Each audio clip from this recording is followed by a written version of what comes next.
Hello ladies and gentlemen, and welcome back to another Diggy broadcast. I know, it's been a while, a bit busy, and been a bit disappointed in the Wesnoth community. Not all of it, of course, certain minor parts of it. So, here we are, after a very long time, and I'm sorry to break it to you guys, but my casts are going to be a bit scarce in the near future. I will try to be a bit more active than I have been so far in the past few months, but it's really difficult. So I am bringing you guys hopefully a great match, one between Halder and Diggy, and we shall see what these guys can do. They are pretty good, both of them. They are at the top of the ladder table, and if I'm not mistaken, it's going to be not point of view full map. It's going to be Elves versus Orcs, one of the most balanced matchups in the game.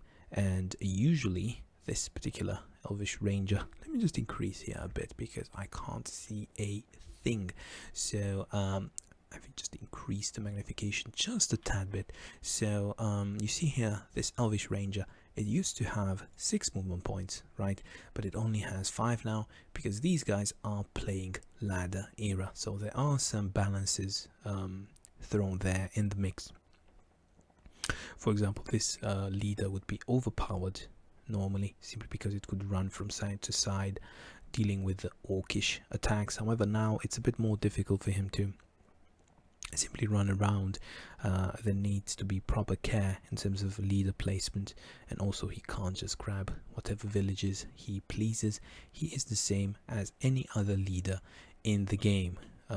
This troll not that much affected because he had 5 movement points anyway. So without further ado, let's dive in. I'm really excited after such a long time to hopefully see a bloodbath of a game. And great strategic choices from both these players. Again, I have no idea what happens. I've got into a lot of trouble to download this anonymously, and I am as excited as you guys. Let's see what they can do. I'm going to play the whole turn. I'm not sure whether Halder, okay, yeah, that's it. So I'm not sure whether Halder knows. Played side turn probably would have been a better idea. I'm not sure whether Halder knows that he's going against Orc. I doubt it, simply because they seem to both have randoms. I mean, these are pretty, let's say, specific leaders that I don't see them pick.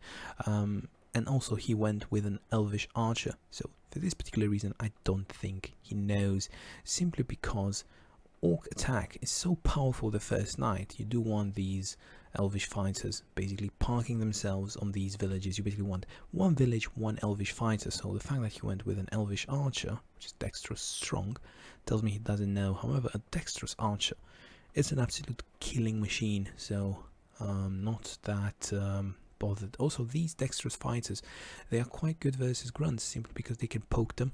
12 damage is quite a solid amount of damage, so even if you see dexterous, that's really Elvish fighters are the best unit versus Orc. As long as you can keep spamming fighters, you will eventually overrun grunts, simply because, well, you have ranged attacks, right?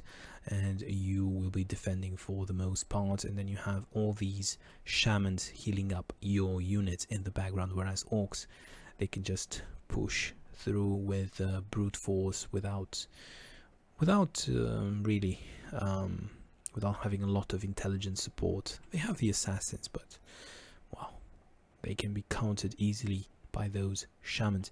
Anyway, as you can see here, full grunt power. He is going to go for a 2 prone attack on this village and on this or this village, depending how it goes and how the scouting goes. But he also recruited a gobo here, so probably 1, 2, 3, 4. 1, 2, 3, 4.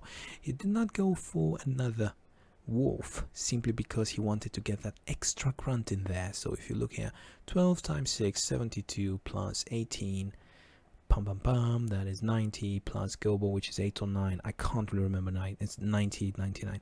Had he recruited a wolf here, no more extra grunt, right? So this is an extremely greedy rush. However, there's really nothing that his opponent can do rather than stay and wait. I'm going to play turn again. So standard village grabbing here with the scout going on the far end.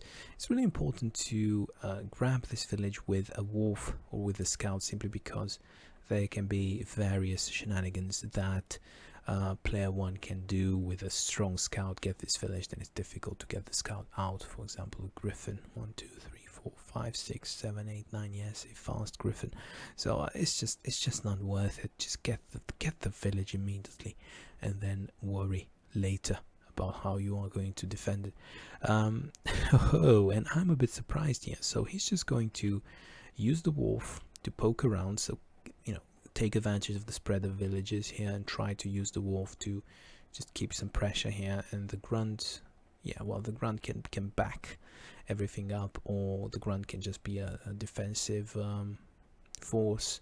I mean, he can just put pressure, or just stay there, try to distract some units on this side. However, the massive rush is going to be on the left hand side, and I might have been out of the game for a while, but yeah, this is a greedy rush, like I said in the beginning, although it's not on both sides, it's on one side, which makes more sense, to be honest. So if you have 3 grunts here, 3 grunts here, I mean, where are you going to run?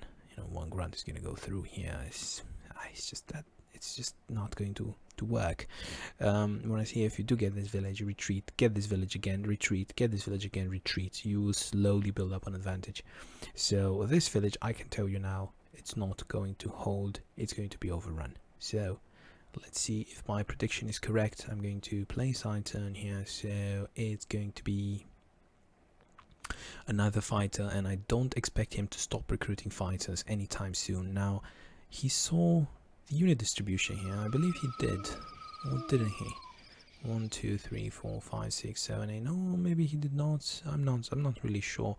Anyway, he decided here that he's not going to even apply any kind of pressure on this side. He's not going to waste his resources.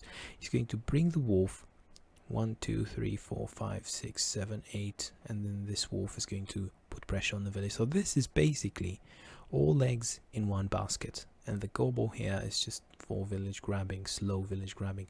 This is an immense amount of pressure, and if, for example, Elf were to just stand his ground on 60%, keep reinforcing with fighters, then he is going to be in a fantastic position, because he does want the fight to happen here rather than on this wide front. He does like, because this position is just so much easier to defend than the other one. So yeah, he would love that. He just needs to defend until his unit composition becomes better than the Orcs. So I'm going to play side turn here for the time being. So he decides to stay. Can't really blame him. It's dusk, so Orc has not really reached his full potential, and we see here 1 2 3 4 5 6 fighters. He literally does not care about this side. So he's done his homework.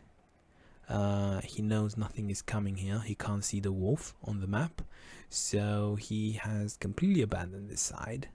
There might be an archer here. 1 2 3 4 5, I guess. 1 2 3 4. Well, and fighter as well. But if this grunt pushes forward, he will have to bring the scout back, right? So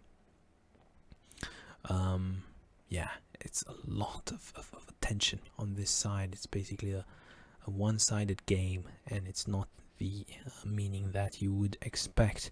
Now, this Naga fighter tells me that he's willing to transition into a more steady game, probably put some pressure here, make the scout come back, put some pressure with Naga fighters, simply because on this map Nagas are absolutely fantastic. They can help defend here, they can help defend here.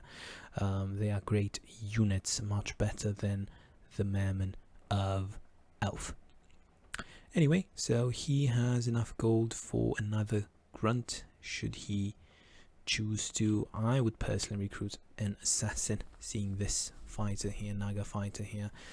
He's not going to attack into this, he's just going to place into an aggressive position. So I'm just going to play side turn here.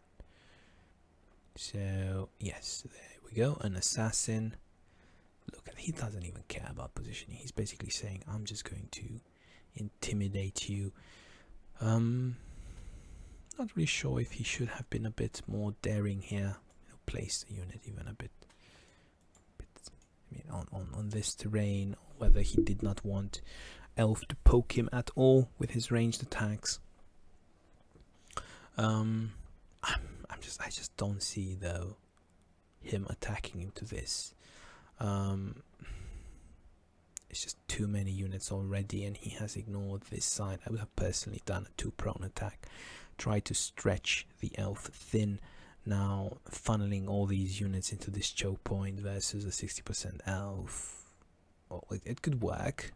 Don't get me wrong, it would work if he gets his hits. However, this is a resilient Elvish fighter, so he would need 4 out of 6 versus 60%. Can happen. See, I've seen it happen. But it can also fail miserably with high retaliation from the Elvish fighter. So let's see here. What is going to happen? Resilient strong. Oh, that's going to hurt. That's really going to hurt here. So you see, he's not putting all his eggs in one basket. He's not making a perfect defense, assuming that the Elvish fighter is going to survive.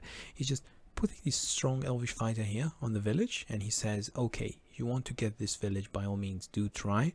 There's a low probability that you will succeed, but even if you succeed, I have a secondary line of defense that is just as good.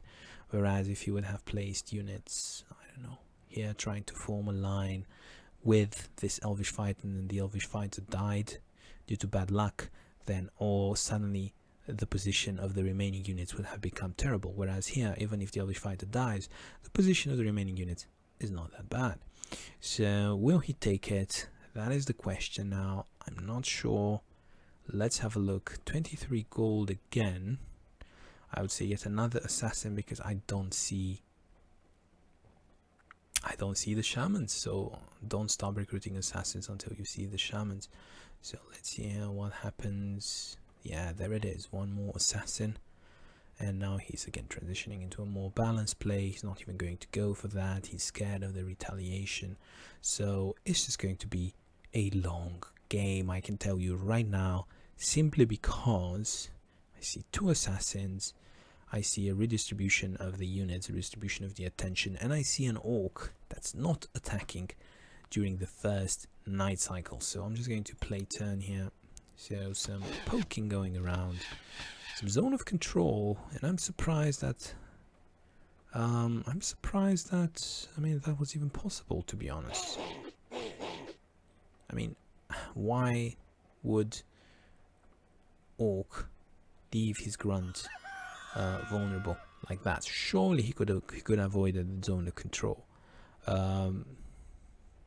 Maybe he wants to divert the fight towards this side, wants to draw some attention here. Not really sure.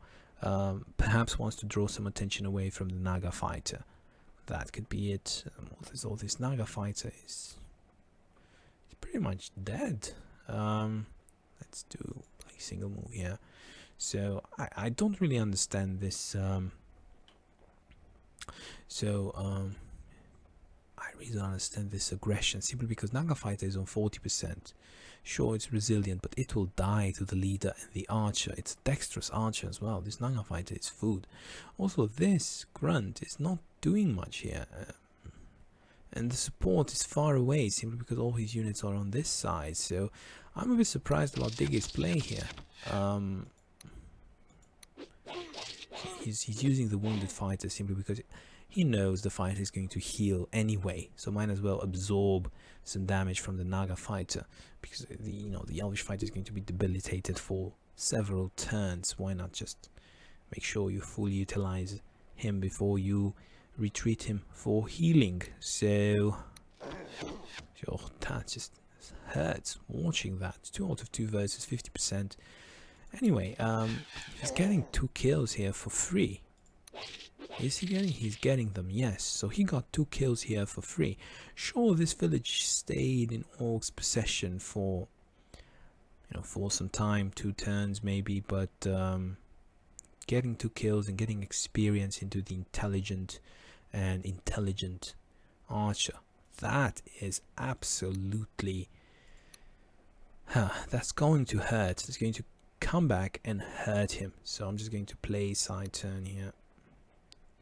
He's not even interested in pursuing this. He knows that if he gets caught in the middle of the map in an awkward position with this small force, relatively small force, Orc will always prevail. Elf cannot spread thin against Orc, so he got 2 kills here. He kind of needs to focus on this side. He can't just push on both sides. That is a common mistake. It might seem appealing, but if you push with both sides, statistically, due to the cost of your units, you will, 80% of the time I would say, based on my experience, you will always lose. So yeah, get some kills, level up some units, and then move down the map with 2 very strong level 2 units, and then yeah, then you're fine. But not at this point, not this early on. So okay, so there are some explanations here that Naga was meant to save the grunt, but nope. Well, perhaps he was a bit, he was a bit unlucky with the grunts. Not even that, to be honest, not even that. So bad start for Diggy. Well, hopefully this is not a quick one-sided game. Let's see here. Okay, so poison going in, and when you see a troll, you kind of know that that's good from Diggy's side. I mean, he acknowledged his mistakes, and he knows he has to play the long game. So that's why he recruited this troll whelp. You do need to mix in some trolls. They regenerate, and if you have a long fight, a long committed attack from the Elvish side, having 2 trolls in the mix, for example, they can heal back up, especially since there are no wowsers. So trolls can make a difference. Especially a troll on this mountain. It's much stronger than a grunt. Yeah, anyway, I still am not liking this position, simply because these fighters can simply pound on this Orcish assassin. If Elf feels a bit confident, he has just killed 2 units. Most of the Orcish forces are on this side. He could even go with this scout on 60% here, and this Elvish fighter on, again, it depends how many hits he can get in. But I mean, he could zone of control this Orcish assassin with this Elvish scout here. You know, Elvish scout would slowly die to poison, but it will be on 60%. There's no point in healing him up for such a long time, although he could heal here for free, because he's the only unit that can reach this village, which is far back. Anyway, many scenarios here. Let's see which scenario. Okay, he decided to play it safe. He got 2 units. I would have personally gone for the kill here. It's still morning, but you gotta be careful versus these assassins, because, well, let me put it this way: when I play assassins, they just die from 2 hits. They're on 70% and they just die from 2 attacks, Elvish fighter attacks. That's what happens to my assassin. When I play versus assassins, they just never get hit and they poison my whole army and everything around them dies. So it can go either way. So had he been unlucky here versus 70%, because it can happen, it can really ruin your day. So he decided, no, I'm going to play it safe. I'm going to invest in my units, and I'm going to wait for the next wave. I'm going to build up my army, heal up everything, and if I get 2 more units the next attack from Orc, then I am absolutely fine. But this means that Diggy has a chance to rebuild, because Diggy, you know, nobody forces him to do another silly attack like last time, right? So, you know, he can definitely rebuild 2 units for an Orc. That's absolutely nothing. If anything, it frees up some supply. So in terms of slowing down Orc. I wouldn't be too worried about that. What I would be worried about is basically feeding these elves with experience. That would be my main worry. And you see here, somehow, some way, Orc regenerated, and you see this 2 prone attack. It's much more powerful now. It's much more difficult for Elf to properly split his units. It's just so many units here. Imagine if he did not lose that Naga and that Grunt here. I mean, imagine how much stronger his army would have been. And that would have been a textbook example of a, let's say, a slow Orc attack. So you have 2 options with Orc. You attack during the first night cycle, or you are cautious during the first night cycle, and then you make a massive attack on both sides during the second night cycle. So these are your only 2 options. You have to attack first night cycle, or if you want to be a bit more cautious, second night cycle, always 2 prone attack, right? So that would have been an absolute massive attack. So this attack is just way slower and way less powerful than it could have been. Anyway, let's see what happens here. I'm going to play side turn. Let's see how Elf organizes his defenses. He's not too worried on this side. He has this strong, resilient Elvish fighter, and Diggy has shown time and time again, well, not time and time again, I'll say, has shown once that he does not have an appetite for engaging this strong, resilient fighter, and he does not have the Orcish assassin in range to poison him. So I wouldn't be too worried about this side. However, this side might get interesting. So it's dusk now, so he could put this troll forward, and he could place his Wolf Rider on this hill to kind of protect the troll a bit and try to lure fire on the troll.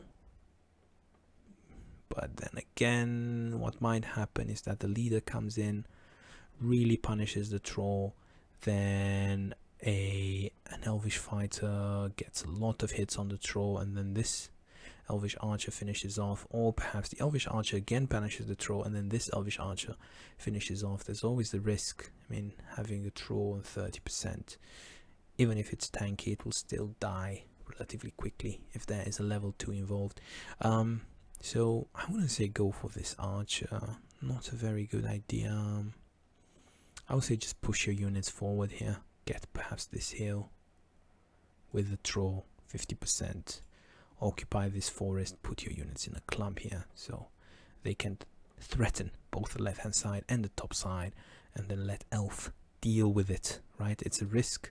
It's still not the optimal time for Orc to attack, so put pressure here. Perhaps put some pressure here as well, although this side, he does not have credibility. He's not willing to take risks. Elf is not that worried, to be honest. Let's see here. Okay, so putting pressure there. Yeah, that's the kind of pressure I was talking about before. So, get this terrain. They're gonna poke a bit, sure, but yeah, you're gonna poke back, right? Then it's night, so you should be a bit brave during the night. And now at least he can get an extra field on this Elvish fight, and now he has credibility, because now he can get 1, 2, 3, 4, and he has this Goblin Spearman here with 7-3, which has a much better chance of inflicting the amount of damage needed to finish off the unit on the village, right? That's a credible attack. Now on this side, he decides that, look, I've already lost 2 units. This might look like a scary force, however, these poisoners, they are only, they are basically counter initiation, right? So they can't really initiate and don't deal enough damage. They basically stop an absolutely massive attack with poison, right? They discourage the enemy from attacking. This attack, I know it looks 1, 2, 3, 4, 5, 6, it looks scary.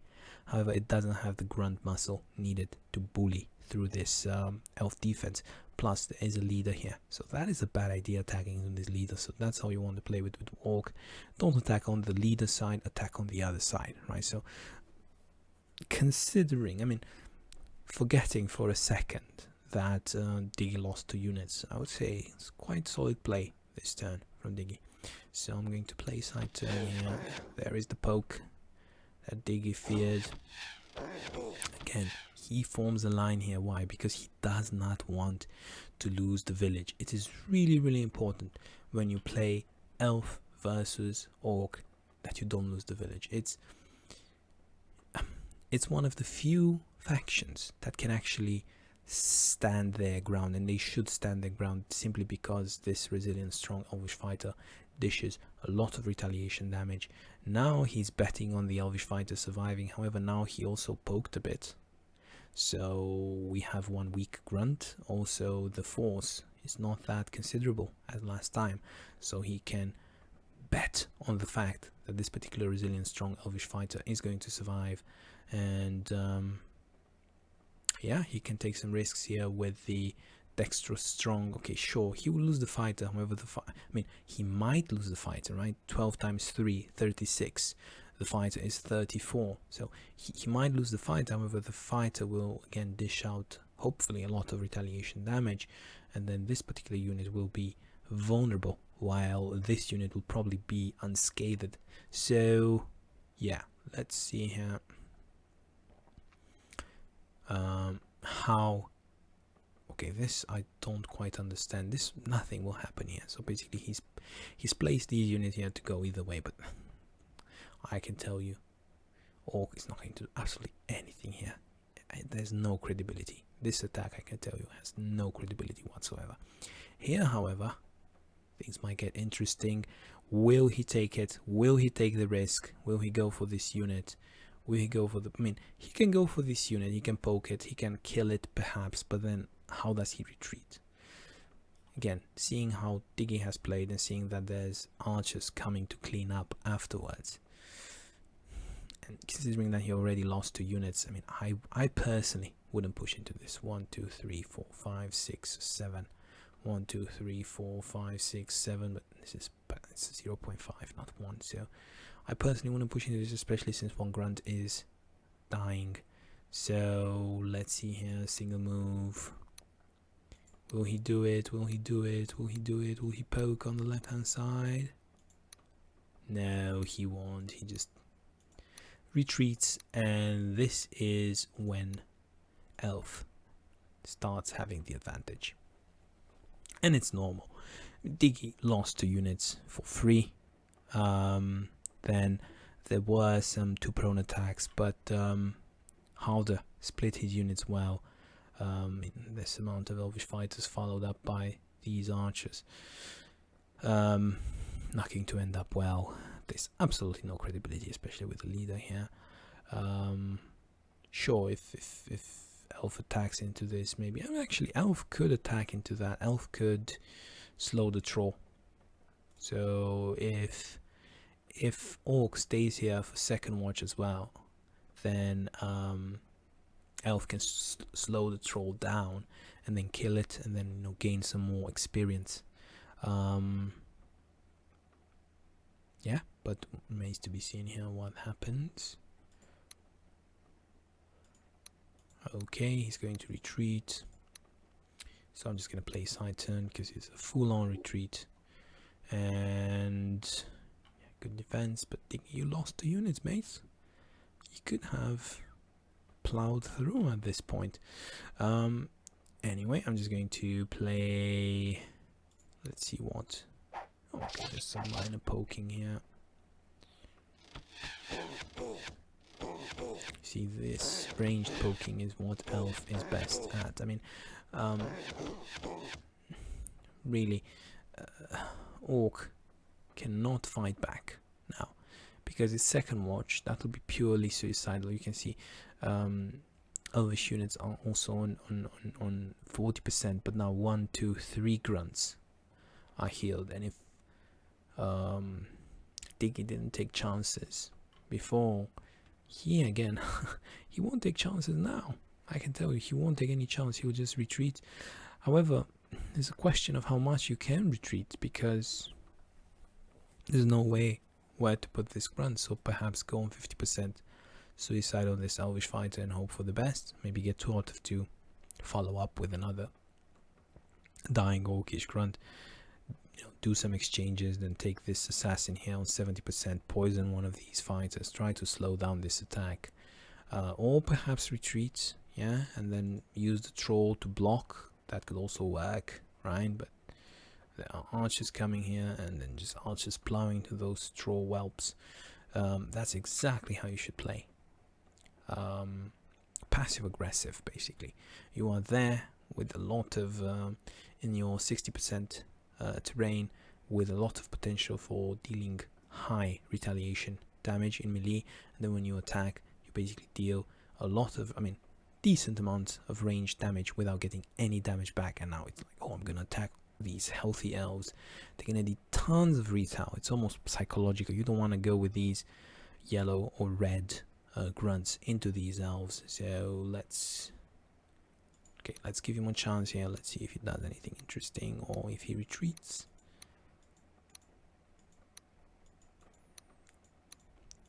Okay, full on retreats. However, a Gobo is expendable. Gobo can die. Level 0.5 unit versus a scout. It can definitely die. He can even try 2 out of 2 here, but I would be surprised, to be honest, simply because the scout, if the scout gets only 1 hit out of 2, scout can happily retreat, and that's it. Oh, he goes for it. There it is. That's how you play. That's how you play. That's how you play Orc, right? There's the unit exchanges. There are the poisons. And ladies and gentlemen, we got ourselves a game. So, passive aggressive, but at one point, Orc is going to fight back. And now you get these meaty units, right? And you all got some two out of 2s, and then suddenly you are the one with injured units, and sure, you can kill this grunt, but you'll get also a lot of retail back. So sure, these fighters deal a lot of damage, but now are they prepared to get some retail back from an orc? Not sure about that. They can continue to poke, but yeah, not really sure.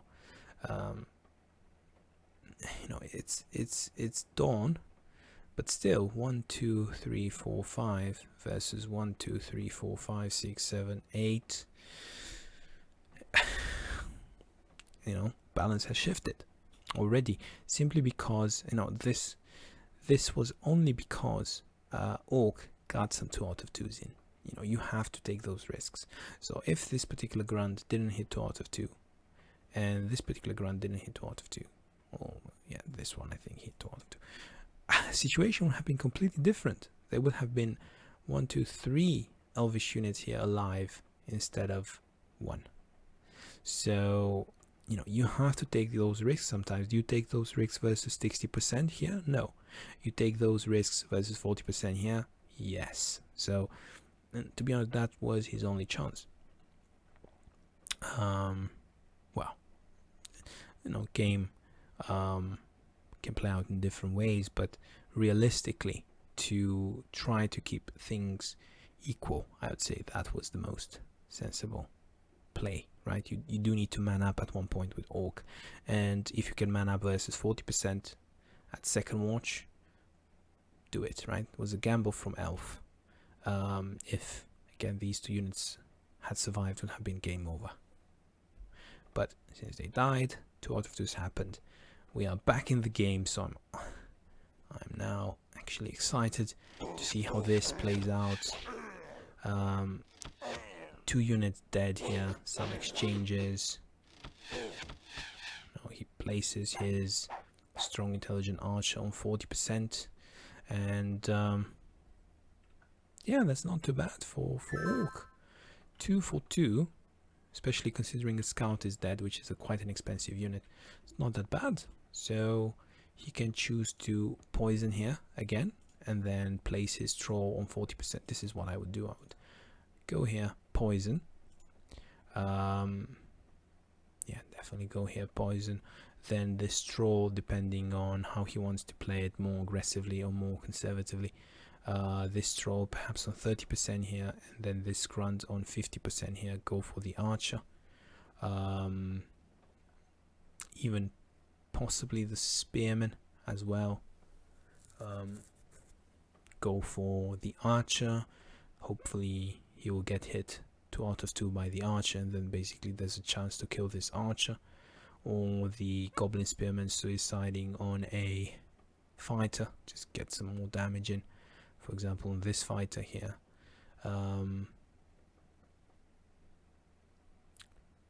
Yeah, I mean, he should definitely continue the exchanges, I feel, and place this orcish assassin here, especially since there are more units coming.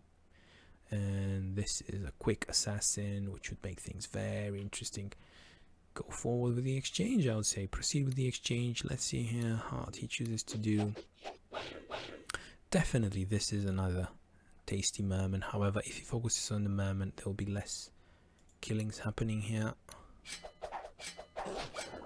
Okay, so another offering. These guys like to offer each other mermans. Don't understand this. So there is a merman offering here. There was another merman offering there. So the game is balancing out. Let's see. There it goes. Place the troll on 50%. So he chose the more conservative route with poison. And basically we have 70% and 50%. And that's the end of the attack, if you ask me. Okay, lots of backup. Oh, never mind. There it is, 40%. So he likes to prioritize the troll. He likes to have 50-40 rather than 50-30. However, the grunt dies quicker than the troll, from my experience. So I would have done it the other way. Plus, the grunt had some experience in it, whereas the troll didn't have anything. So yeah, not sure about that. No suiciding on the elvish fighter. It's just a punching bag to draw a unit's fire.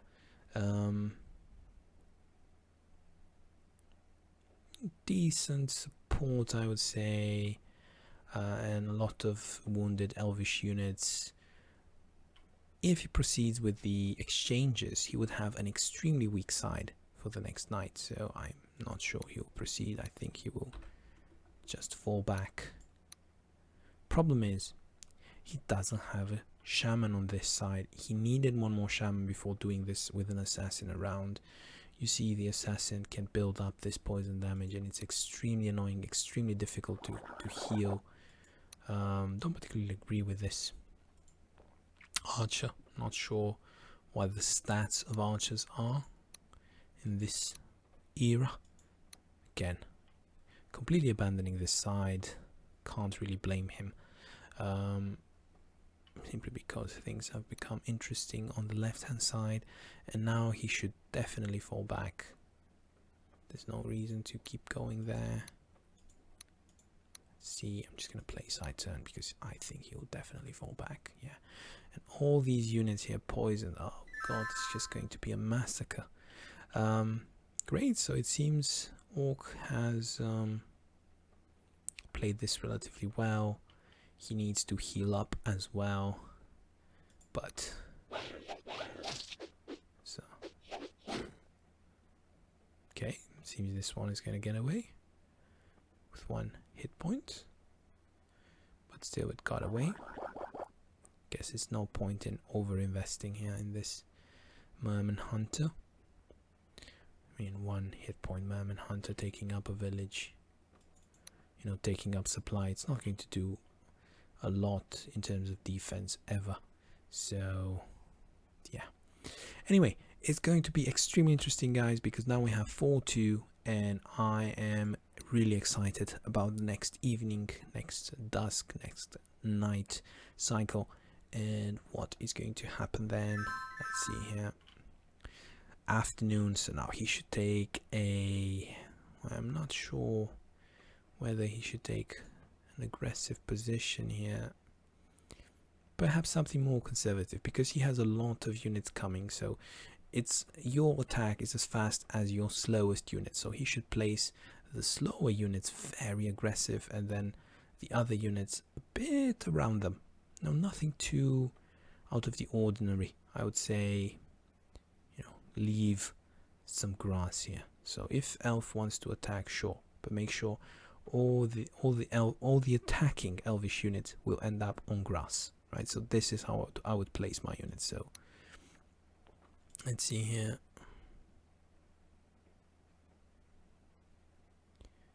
Yeah, that's exactly what I meant.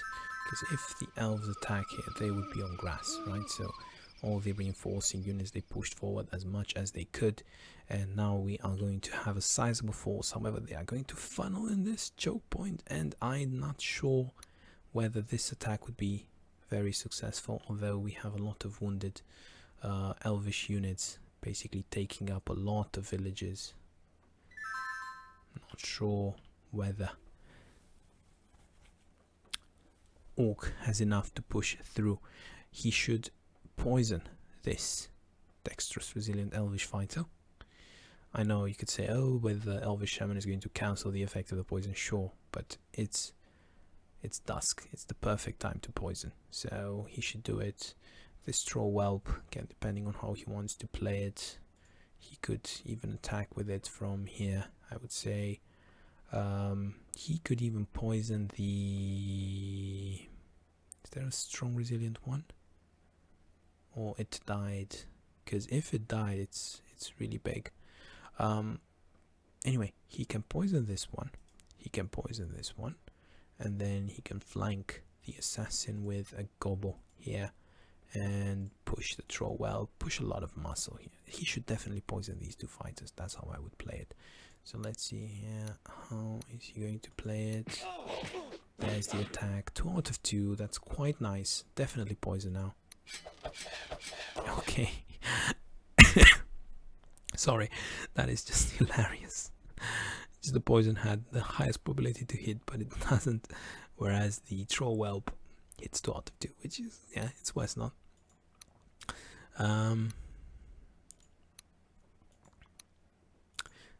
Seems he's not keen on getting close to that village, although I would have personally went for it. Okay, so I'm just going to play side turn. Okay, he went for it in the end. A bit of an aggressive stance here. So now, you know, this elvish fighter is not 38 hit points anymore. There is no 38 hit points elvish fighter to insight. This one is 36. So whatever he places on this village dies in 3 successful, well, strong, in 3 strong grunt hits. Are there any strong grunts? There are some. Anyway, it has a high probability of dying, whatever it is here. A decent probability of dying. So he can't really hold on to this village unless he brings this 36 hit points here. Then he is keen. I mean, is not scared of losing one fighter here. So he could try to eliminate the assassin on 60%. So he can put, for example, this intelligent strong fighter here on 40%. It's a strong one. Sure, it will be hit from all sides, but at least it will retaliate, and if he can kill an assassin, perhaps it's worth it, right? And then the problem with that is that he can't really kill the second assassin, and there's a third assassin coming, so it's not like he kills the assassin and then there's no poison, right? And then he will give 40% targets to Orc at night.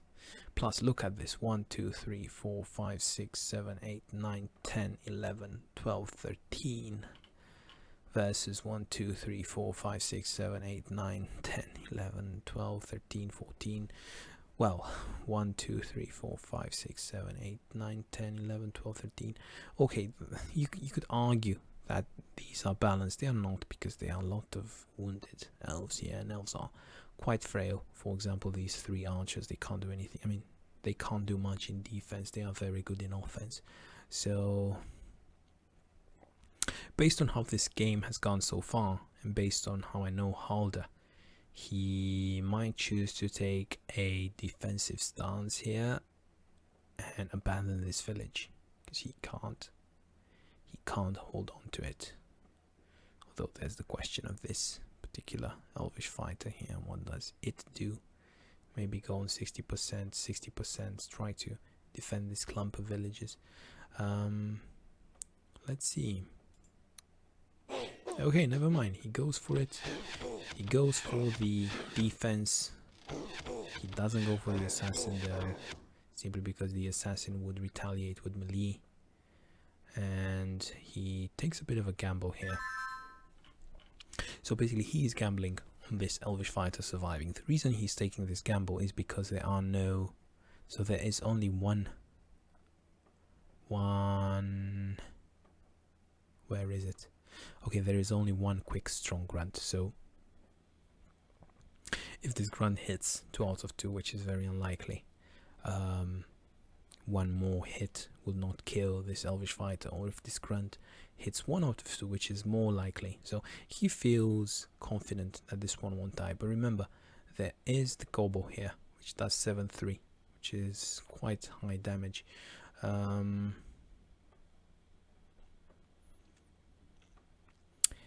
If Orc can eliminate this target, he's in an absolutely fantastic position. If he can't, and he wastes these spaces, and then he can't really put a lot of pressure on this 40% fighter, which is a much more appealing target, right? Intelligent, quick, 40%. Then he will be in a funnel here, which, I mean, he is already in a funnel, and he will just push units into the meat grinder. There's a lot of archers here waiting to make quick work of some 30% or 40% units. So, not really sure here how he should play it. He could try to poison 3 units. Poison, right? He could play it this way. Poison and keep the assassins on 70%, and then take a gamble on this fighter. So 3 assassins here. Assassin, poison 3 units, and then try with 3 units, Kobo leading, try to get this Elvish fighter. This is really important. Oh, never mind, he gets 2 out of 2. So now he has a good chance of getting the mountain, which is even better. So perfect target here, perfect use of the Kobo. Of course he doesn't get it. Okay, that is really funny. I wouldn't want to be Diggy at this time, but he got the hit with the Orcish archer, which is a very good use of the experience, simply because if he gets another hit, he almost has a sure level up. And this target here, 60%, offers him great terrain, although it doesn't offer him a village, offers great terrain and great targets. He could attack this Elvish shaman, or he could even go for the kill on this Elvish archer. I would particularly target the archer here. Oh god, that was an insane amount of damage. It's unlikely that he'll kill the archer unless he gets 2 out of 2. He doesn't. Okay, that's going to be a problem, but at least he's on 50, 60, 50%. So he prioritizes unit kills to villages, and because if he goes for the village and fails, he will have a bunch of 40% units, and yeah, that's it. And there are a lot of damage dealers here, so he would rather stay on high ground. However, without taking a village, he will never make real progress versus Elf. No matter what he does, no matter how well he exchanges units, he will never make good progress versus Elf. So I'm really curious how he addresses this village problem. So far he's not in a rush, he's trying to poison, being a bit unlucky there. And okay, again trying to stay on that high defense ground, going for the 40%. He's ignoring the village basically,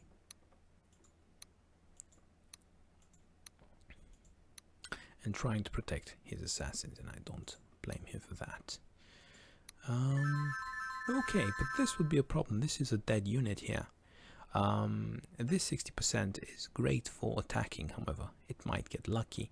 This assassin here, also very vulnerable, and it's already second watch. I would be a bit more daring if I were elf. I would even put the leader here on the village, eliminate this target. Look, once this target dies, then there's free reign on basically trying to get behind the army. So 1, 2, 3, 4, 5, 6. That is a great placement for an elvish fighter trying to cut off the retreat. Let's see how he plays it. Does he go for it? No, he actually goes for the 60% because apparently he trusts his archers. 70% archer. That is an absolutely phenomenal placement there. And yeah, these guys are not scared of attacking 60%. Well, Diggy is, right? Diggy is scared. Okay, so now suddenly Elf has the advantage here. However, this was a bit unlucky from him. However, I still feel the grunt will die. Okay, the grunt dies, and it's not looking great for our orc player. Okay, I'm just going to play the rest.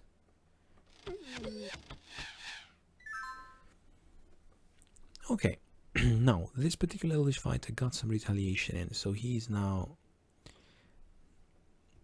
vulnerable. This elvish fighter, quick resilient, will die to repeated grunt attacks. The problem is that night is almost over, and whatever is left of the orcish army will be absolutely shattered by this remaining elvish force. So he has been constantly losing units, more than Elf has, so it's a tough spot here. He could try to kill this elvish fighter with absolutely everything he has, and then try to kill the elvish fighter on the village, and then get the village and try to take it from there. However, there is a leader here. There are 1, 2, 3, 4 archers. That is a disgusting amount of archers, and it's just 1, 2, 3, 4, 5, 6, 7, 8, 9, 10, 11, 12, 13. I'm not even gonna count. It just looks minuscule compared to the... Okay, let's see what he does. To be honest, he's not slowing down his attack, so he will have to go for a target here. He absolutely has to. Yeah, he is going for it. So going with poison, not sure I agree with that. Well, if you hit 2 out of 2 here, then I do agree with that. And there it is. He's level 2 in the making, and he needs to do more. He has idle units here he has not used. Perhaps try to get 3 out of 4 on this unit here. That's why I don't particularly agree with poison. Yeah, you see, so might as well attack with melee, because poison, I mean, it doesn't deal real damage. So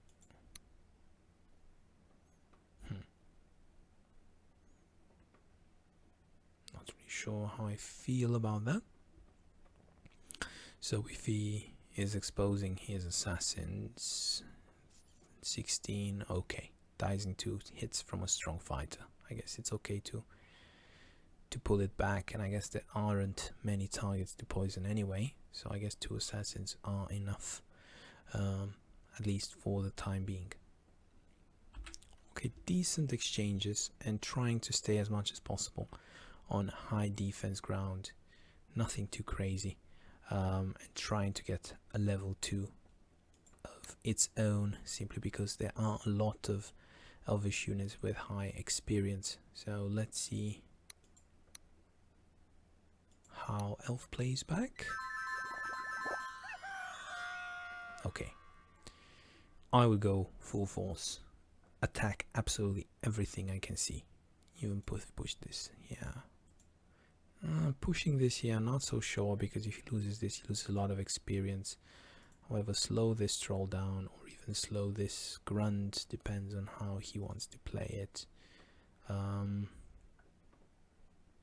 I would just use everything I have to attack at this point. Let's see if he does the same. Yeah, there it is. Not so lucky this time, versus 50%. Playing it safe, getting within 8 experience points of leveling up, healing up his units.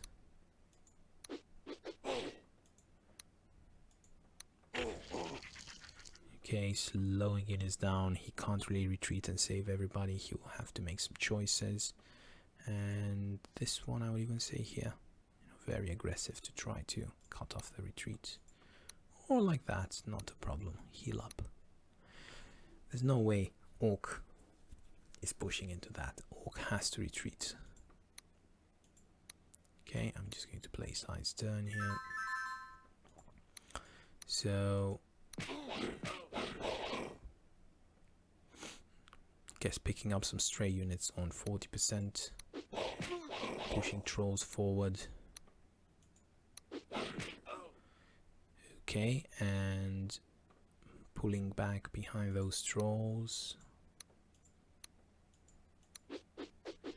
Well, he said this one was going to die anyway. Might as well try to do some exchanges. So I think that's the end for Orc. It must be, surely. Surely it must be. There's the leader here, and he's absolutely going to eat these trolls alive. Let's see.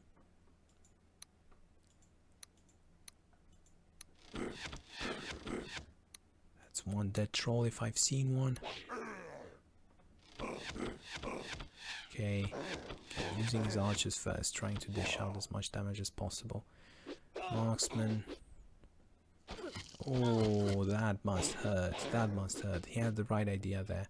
Trying to slow down the level 2, make sure he can kill the level 2. However, there was a lot of retail going in there. And now it's day. It's morning. And he could try to keep exchanging units. However, he's getting the shorter end of the stick every time he does that, so he could go and retreat here on 60%. That would be make the most sense. If he could get this Elvish marksman, because it's intelligent, 37 hit points, could try to get it with him. It's just I don't think he has enough damage. So 6, 7, that's not enough damage. It will be a risk. He has to retreat, but even if he retreats, the archers are going to make quick work of him. So I'm guessing this is it, ladies and gentlemen. I'm just going to play it from here. Well played by halder, I guess. Slowly but surely getting those kills up, leveling up his units, and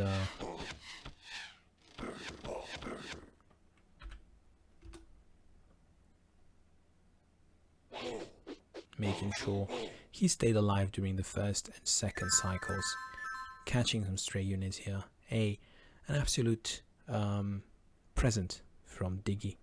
And let's see how Diggy's going to fight back. He's not going to fight back, he's just going to retreat, attack these units on 20%, right? So he didn't get enough damage there. You can see how small Orcs damage is during the day.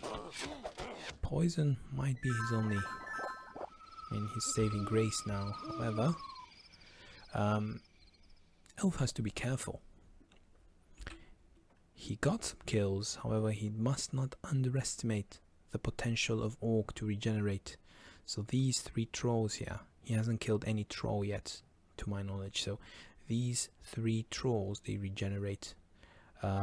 Poison slowly whittles down these fighters, and he does not have a shaman anymore, so he has to be really careful, because one misstep can turn this whole game around. So I would personally retreat at this point. No reason to press the issue. I have another level 2 in the making. I might as well invest in that and retreat at this point. No reason to press the issue, especially since I do have plenty of recruits coming and I have my leader helping. But I guess he does not care. 7, Probably he wanted to level up this Elvish fighter.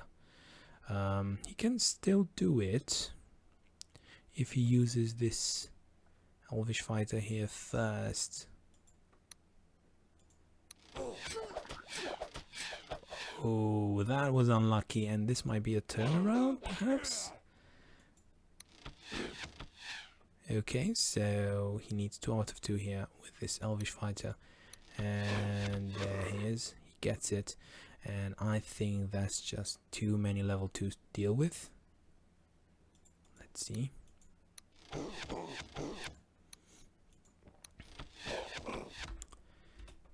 12-6. Difference is just growing and growing. Just gonna play side turn from here on. Okay, so I know you think Orc is behind, but 1, 2, 3, 4, 5, 6, 7, 8, 9, 10, 11, 12. He still has a sizable force, and night is coming, so there are some units which are slowly dying here, so he can try to get them. For example, this, I mean, this is definitely a dead fighter, this is definitely a dead fighter. He should continue to exchange, there's no reason not to. He can poison this one, which would just make Elves retreat even more, let's say, well, he should actually use the Goblin Spearman first, try to deal as much damage as possible with the unit he has. More awkward, right? So, let's see here, what will he do? There it is, 2 out of 2.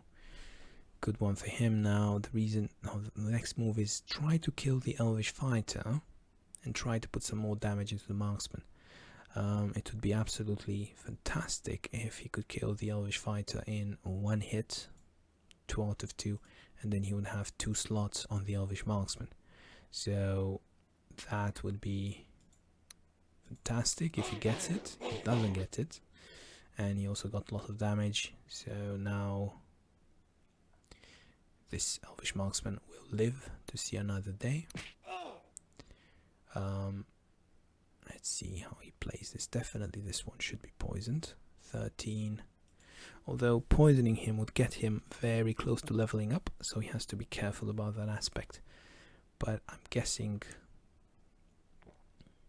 I mean, it's just, this will level up. If it's meant to be, will level up anyway. Might as well get him low, hope he misses, and then kill him next turn. That would be the only...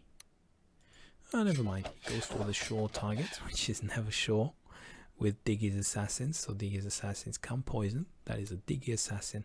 It's not a Nicky assassin, it's a Diggy assassin. So let's see here. That's a good target because it can be really close to leveling up, and it can slow, and it can have a lot of utility. That's actually a good target for the experience. Let's see.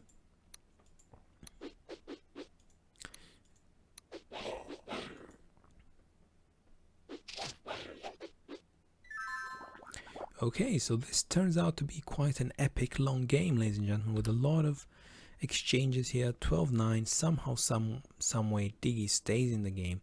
And I'm going to say it one more time, Elf needs to retreat, absolutely needs to retreat at this point. So I'm going to play side turn. He will see all these units going back.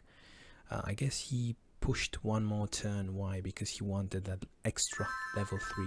He wanted that Elvish captain, right? So now he has a unit on this village that can dish out tons of damage with. I mean, it would have been tons of damage if he was strong. So from this perspective, perhaps putting this one here would have been a better idea. However, even with leadership, it doesn't matter now. This is just a punching bag. Sure, it will retaliate, it will be painful, but he needs to basically plow through these elves. He needs to attain his chaotic potential at night. I would personally just go for this target. If he gets it, he's in a strong position. If he fails it, he's going to fall. So it's basically all or nothing. So there were some all or nothing moments. I mean, I want to say all or nothing, but high risk, high reward moments for the Orc player in this game, and Orc never took them. So it's at one point you have to take those risks. I mean, you're never going to win unless you're going to take a 60% risk on a village with Orc. So is he going to take it now? Of all times, is he going to do it? Is he going to do it? There's a lot of level 2s here. 1, 2, 3 level 2s to attack into. But it's night. He has good backup. If anything, he would not have another chance. Will he do it? No, he's not. He's going to heal up.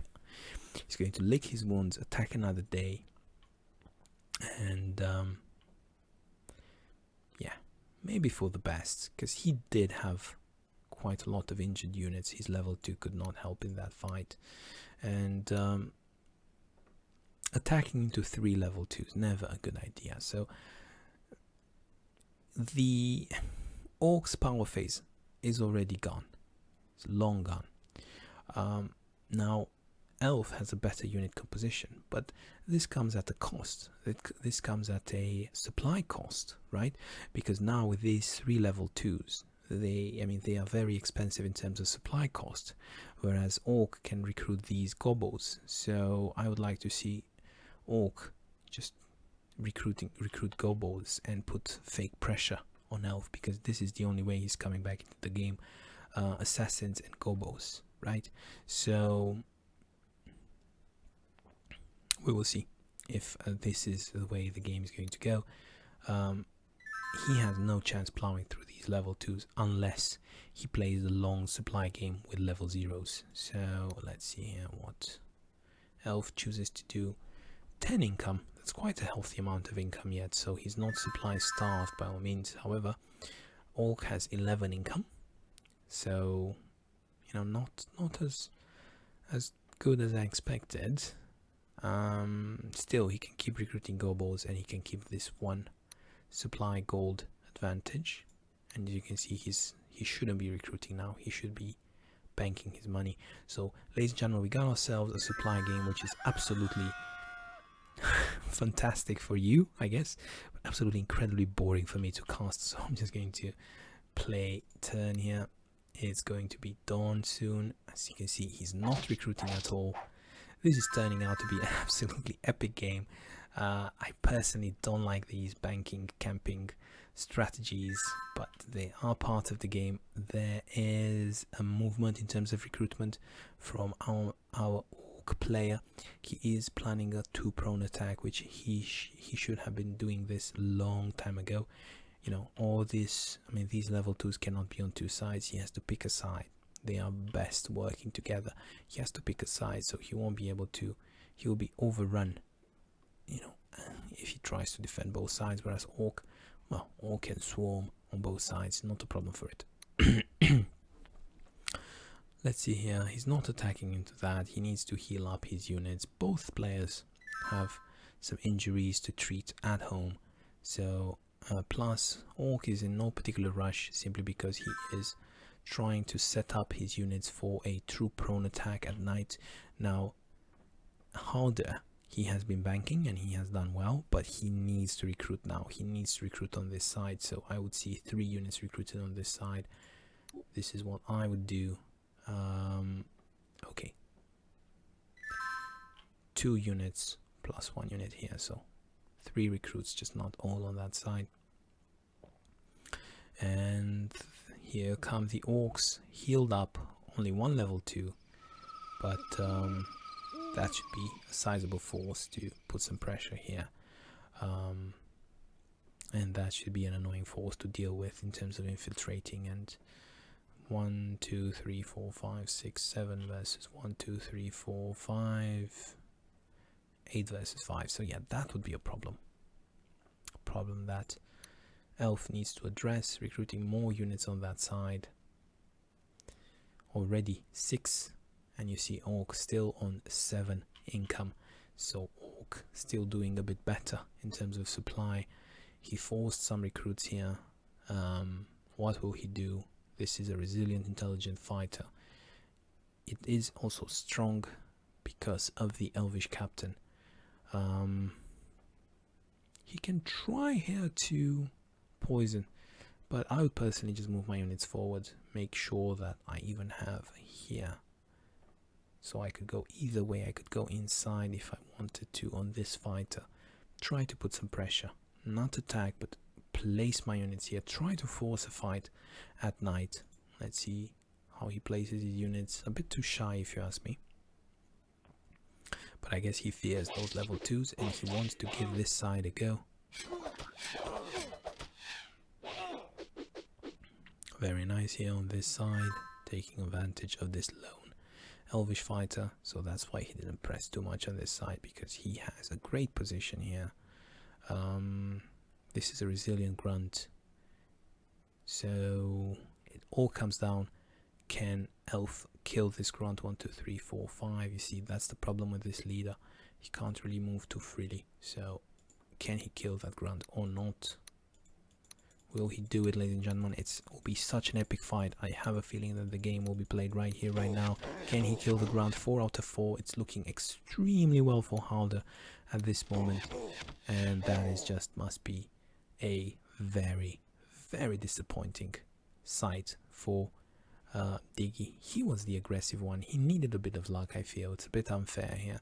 But he could have also pushed his, a unit somewhere to try to additionally defend that grunt. I feel that he was a bit too shy here on this side. So let's see. Now there's a new healthy dexterous resilient fighter on that side and another fighter on this side. So it's getting a bit difficult for Orc to keep pressing this attack. I mean, if we had here a 9 hit point fighter, yeah, different story, but we have a healthy one now, so can't really attack. This is another choke point. We could switch to this one, however this one is strong. There will be a lot of retaliation damage, so, and these units are slowly going towards the right hand side, pressing through this terrain. Also not going to work. Well, he could just, to be honest, at this point he could just try to attack everything he can and hope for the best. Like everything, use every single unit to its full potential. For example, use the level 2 here, see what happens, give it a chance, or use it here because it's an easier target, right? But again, he's not getting a village out of this. Maybe use this here, use this here, use this here, hope that one of these will die, or perhaps use the gobos, the weak gobo. Use the weak gobo here because the weak gobo will die in 3 hits. Use the other weak gobo because the weak gobo will die in 3 hits. Try to get rid of this resilient strong fighter once and for all. I would personally try for this. Come on, try once for the village. He goes for the other target, which is fine, but it means that Elf can stay on a steady income and can keep building up his level 2 units without being overrun by Orc. And he was a bit unlucky there. Again, using everything. There you go. That's how you do it. You take the chance on the village. You know, if it works, it works. If it doesn't, it doesn't. You know, you basically die fighting like a man. And now he has a village on the edge of the map. Now we can see a classic Orc play. He has something to build on, right? So, but you know, just avoiding this village simply because there's a resilient strong fighter, it's not going to win you the game at Orc. It's going to slowly keep you in the game, maybe keep things balanced, but it's not going to win you the game. You have to take those strategic, important decisions. So let's see here. Oh no, I should have played single move. So yeah, that's the right thing to do. Get this clump of units on the edge of the map. Try to stretch the Elf thin, stay away from the range of these level 2s. 10, 13, it doesn't really matter now. He has a village. Look at his income, 11. I'm sure Elvish Halder's income is quite low. So finally some Orc action happening here. It's going to die anyway. It doesn't really matter what that moment does. There is the troll to close off this wall of units, trying to get that village over there. He should start recruiting now as soon as possible to reinforce this. Yes, there are the reinforcements. He's finally going for it, ladies and gentlemen. He's finally doing it. He's finally doing it. 2 out of 2. So it turns out that luck rewards the brave, and now he should definitely go for it. He should definitely go for the goblin spearman or perhaps the assassin. He could even go with the assassin, so he needs 2 out of 3 on each assassin. He could also try with a goblin spearman. He could also try with a grunt. He had all sorts of options at this moment. Perhaps try with a grunt, because if he gets one hit, the assassin will definitely finish off. Will he try with a grunt? No, he tries with a troll. And yes, if he gets it with a troll, then I don't agree with the troll, because if he gets one hit with the troll, well, I guess he has one hit on the goblin spearman, right? So let's see. Yes, he got one hit on the troll. Will he get with the spearman now? Will he get the kill? You see, if he went for the grunt instead, then he would have needed only one hit from the orcish assassin. Now he needs 2 out of 3 with the orcish assassin. What will he use?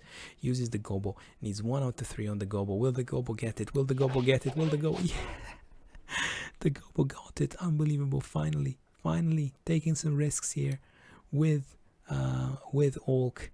Who would have thought? We only needed 29 turns for the orc to do some manly plays here. So we're going to see some poison, and another poison should go on this level 2. Will this actually happen? Yes, it will happen, and he needs to put some more damage, I would say, on the level 2. Although there is potential for retail, put more damage on this level 2, make him retreat, make him be shy in battle. He needs to put damage also on the... Oh, he can't really reach this shaman, so forget about it. Okay, never mind. He goes for the weak target, because this one is already poisoned, so he is banking on the fact that it will die slowly. So he wants to incapacitate one more unit, because this one is already incapacitated, at least theoretically. And now these units can't really do much. Maybe perhaps this one could try for a 2 out of 2. But he will get a ton of retail in. Will he get 2 out of 2? No, he doesn't. He gets only retail.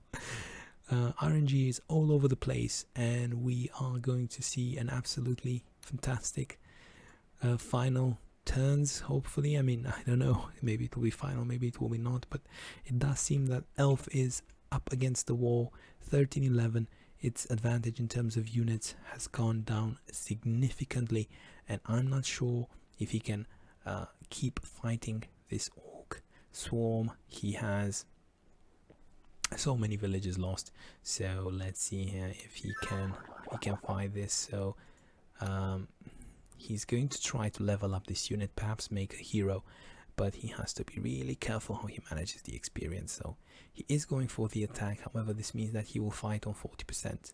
He will fight on 40%, and there is another second watch coming, so Orc is going to have an absolutely fantastic time, and he is going to have another level 1 gobble on the field, and he's going to go for it. Oh god, he killed that assassin too fast. That is the times when you basically hit too much. That is so annoying. However, this means that this grunt becomes the next target. Now he needs to use these archers.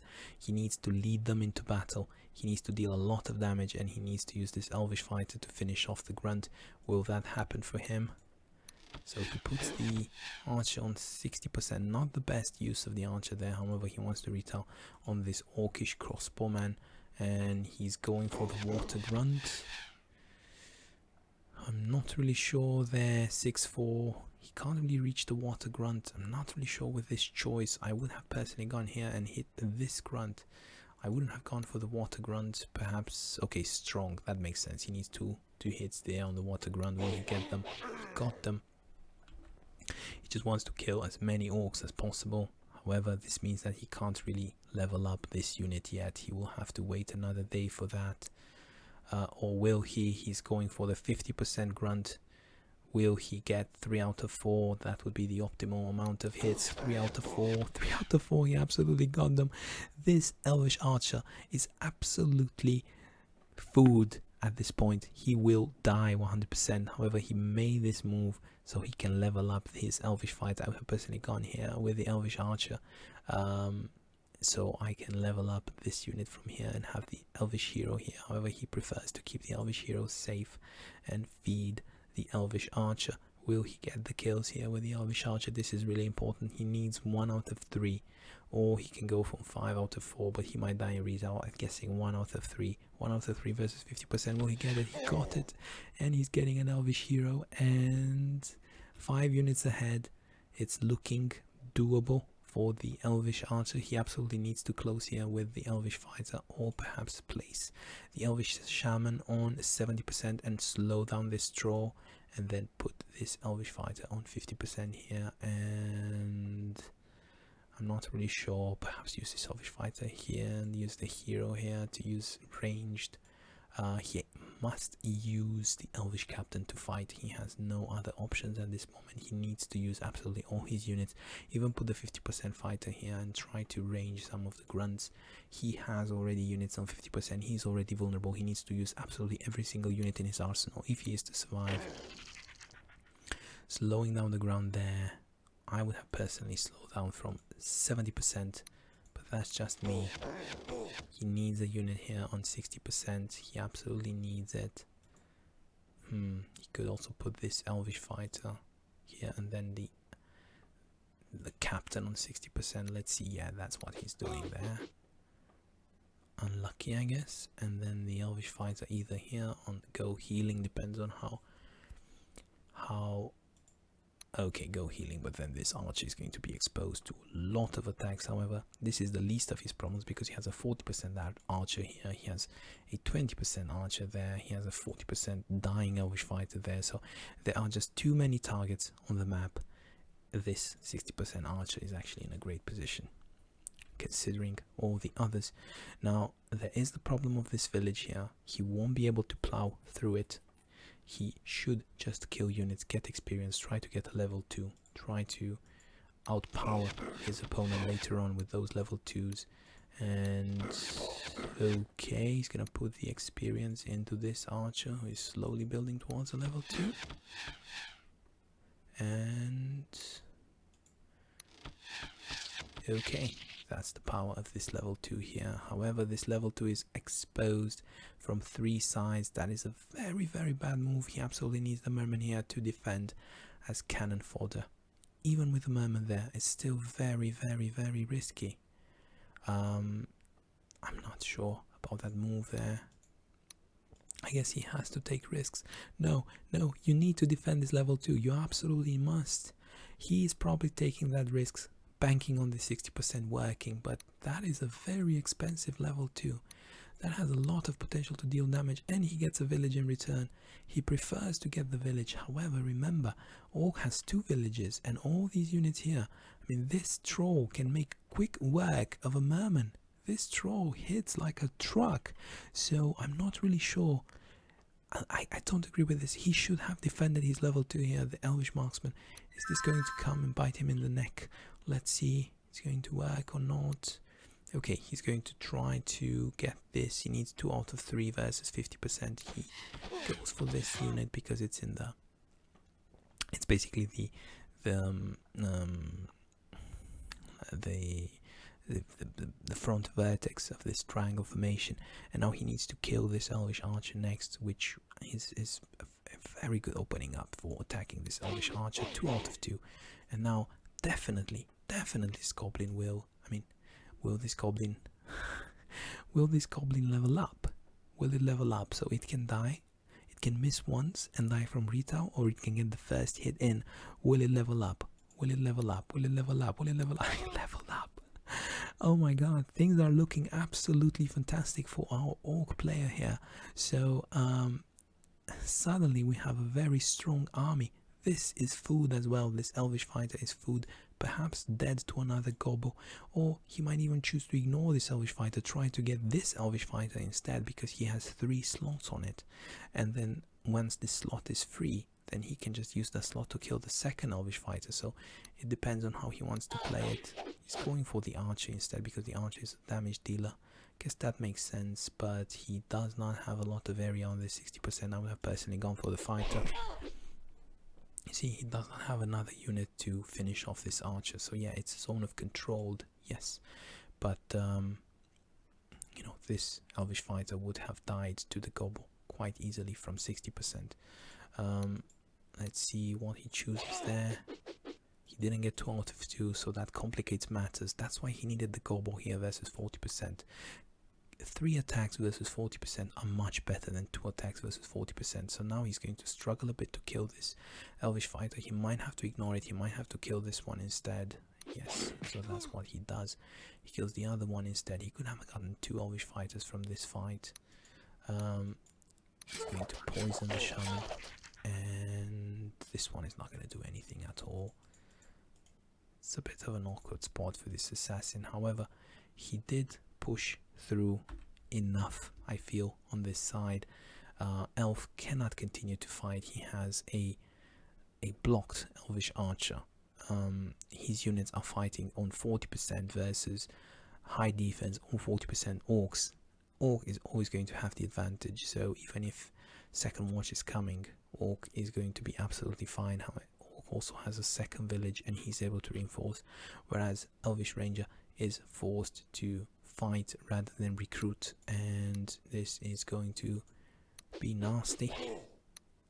Okay, that is a dead archer, adding insult to injury there, and a level 2 unit, which basically should signal GG. I'll just play side turn at this point. I don't think Elf can come back from that, so no matter what he chooses to do here, I don't think he can kill enough orcs to win the game. Let's see here, maybe I am proven wrong. Oh, that was a high risk there. That was a high risk. And I believe, well, he gets quite a few hits on the assassin. Also good hits on the troll. The troll will die. And the grunt will die as well. Oh, never mind. Grunt survives. Grunt survives. And suddenly, let's see, it's still even, guys. However, remember, throughout all this, Orc had 2 villages.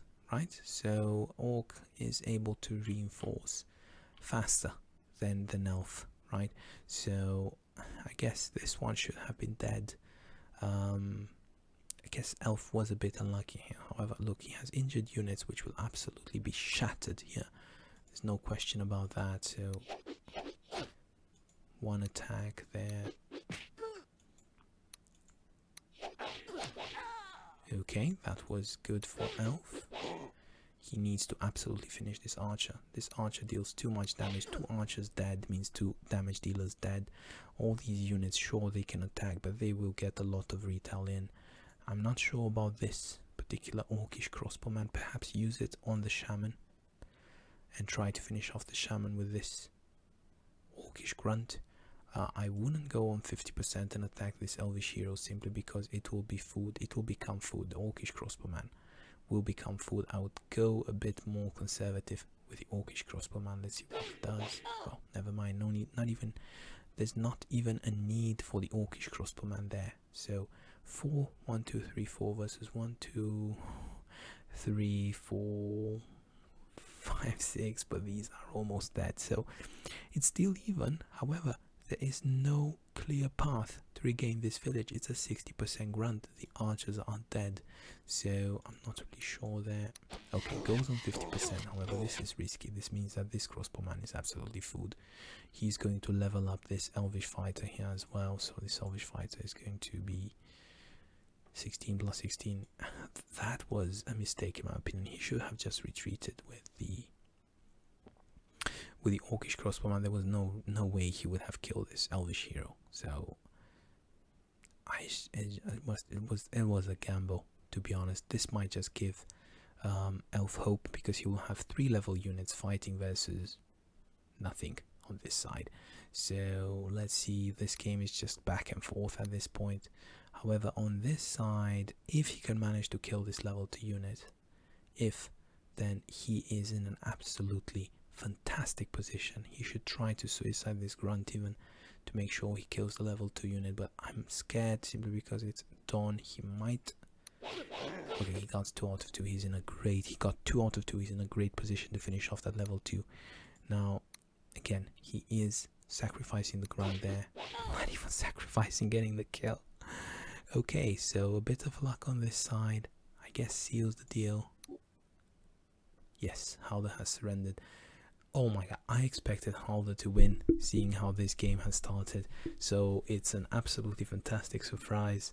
Diggy won in the end, and you see, in the end, I think here, Elf was in an absolutely fantastic position still. If he managed to kill this level 2 and get 3 level 3s versus no assassins, he would have been in a great position. But what basically killed Elf in the end is the 2 prone attack from Orc, and Orc taking risks that paid off. Sure, the risks might not have paid off, but the only way for Orc to win is to take those risks on those villages, which might pay off or not. And yeah, you shouldn't take them in the beginning, because in the beginning is extremely high risk, extremely high reward. Or let me put it this way, extremely high risk, high reward. So you tend to lose, whereas towards the end it's basically, I would say, high risk, high reward. So it kind of balances. As soon as you go into late stages and you have 2 prone attacks, it kind of balances out. So I can understand why Diggy did it a bit later rather than sooner. However, I feel that he waited a bit too long. He could have taken those risks a bit earlier in the game. Anyway, fantastic game, ladies and gentlemen. Trying to drain out supply from, both players trying to drain out each other's supply. Excellent defending from halder. Good attacking from Diggy, and in the end, 2 prone attacks and sheer numbers overrun quality. So I hope you ladies and gentlemen enjoyed watching this game as much as I enjoyed casting it, and I shall see you, ladies and gentlemen, next time.